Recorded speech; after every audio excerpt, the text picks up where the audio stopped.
Pascal Fréry, je suis comédien et metteur en scène.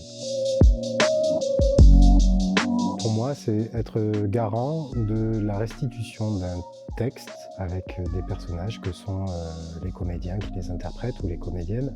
Donner au public eh bien, la sensibilité que j'ai eue par rapport à ce texte. Et je travaille beaucoup sur le jeu de comédien. Je suis plus un directeur d'acteur qu'un metteur en scène pluridisciplinaire. Sur l'aspect comédien, je dirais que c'est essayer d'incarner au mieux avec ce que je suis le personnage demandé. J'ai été responsable logistique, j'ai travaillé dans l'aéronautique et l'automobile. Je suis arrivé dans le théâtre par l'improvisation théâtrale. J'ai commencé des ateliers amateurs, puis j'ai fait partie d'une troupe semi-professionnelle. Et parallèlement, dans mon métier, ça se passait mal, donc j'ai négocié un licenciement et j'ai fait, dans l'été qui a suivi, un saut en parachute et un stage au cours Florent qui s'ouvrait sur Montpellier. Et je n'avais pas du tout compris que c'était un stage d'accès à la formation. Et à la fin du stage, je me dis c'est bon, la rentrée c'est lundi, donc tu es le bienvenu. Je pensais m'engager que pour 1 an pour voir ce que ça donnait, puis j'ai suivi tout le cursus de 3 ans. Voilà pour ma formation théâtrale.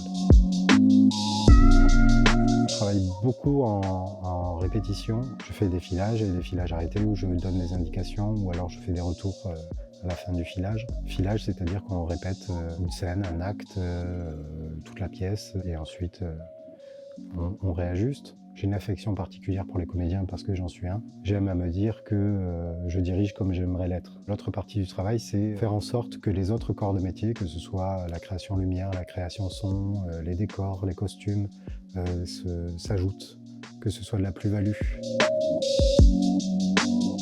Je travaille là principalement avec la compagnie Rêve du 22 mars. On a eu une création récemment sur un spectacle français et occitan sur une poétesse qui s'appelle Marcelle Delpastre. Et j'avais travaillé avant sur un spectacle autour du Petit Prince. Curieusement, l'aventure, moi, de la mise en scène est née de ce projet-là, du Petit Prince.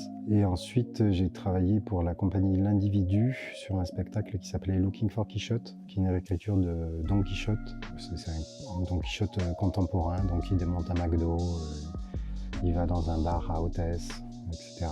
J'ai été amené à travailler donc dans le milieu médical en addictologie. On a travaillé principalement sur des improvisations. Ça nous enrichit énormément. C'est dur parfois, mais ça nous enrichit énormément dans tout ce qu'on peut ressentir et ensuite traduire en plateau, même si c'est en tant que metteur en scène.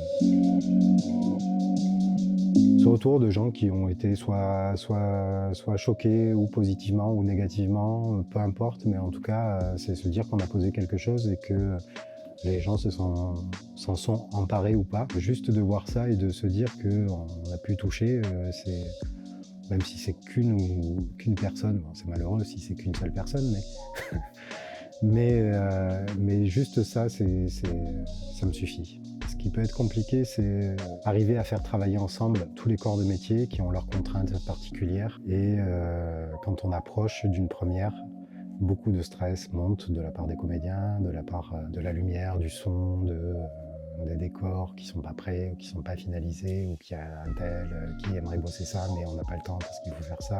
Et juste gérer ce stress-là, être toujours un petit peu d'humeur égale, positif, il faut prendre sur soi. Il y a un comédien avec lequel j'ai travaillé sur le parc de Bouteau-Strauss, c'est une réécriture du Songe d'une nuit d'été de Shakespeare. C'était que des étudiants comme moi. Et je me souviens que je l'ai fait travailler à peu près 3/4 d'heure juste sur une entrée où il avait deux mots à dire, je ne sais même plus lesquels. Je l'ai fait retravailler cette entrée, mais il a dû la refaire une centaine de fois. Il en a bavé, vraiment, parce que j'arrivais pas à le sentir vraiment pleinement présent. Ça a déclenché chez lui, d'un coup, au bout de ce temps-là, une réelle présence et où je l'ai senti vraiment là. Et ça a été un travail éprouvant pour lui, mais pour moi aussi. 1 an après ou 2 ans après, il m'en reparle sans rancune, hein, mais avec émotion parce que ça a vraiment débloqué quelque chose chez lui.